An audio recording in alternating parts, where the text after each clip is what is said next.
राधे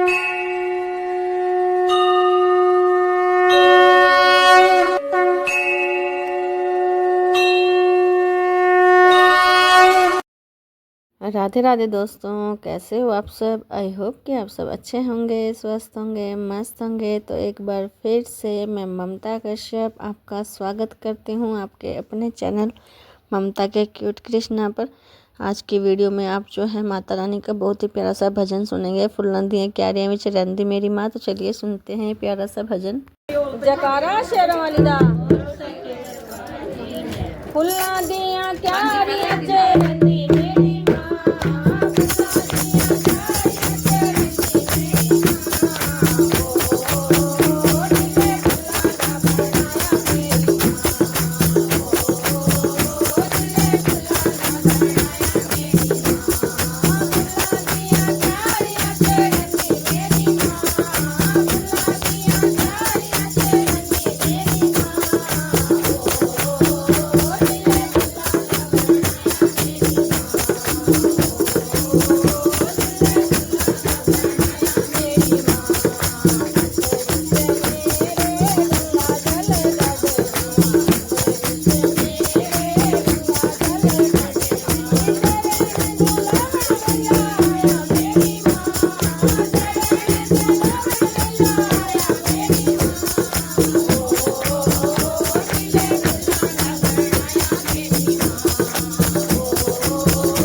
तो आपको ये भजन कैसा लगा प्लीज़ कमेंट में ज़रूर बताइएगा। अगर आपको ये भजन अच्छा लगा हो तो हमारे चैनल को सब्सक्राइब कीजिएगा, वीडियो को लाइक कीजिएगा, शेयर कीजिएगा। कमेंट में जय माता दी लिखना ना भूलिएगा। जय माता दी।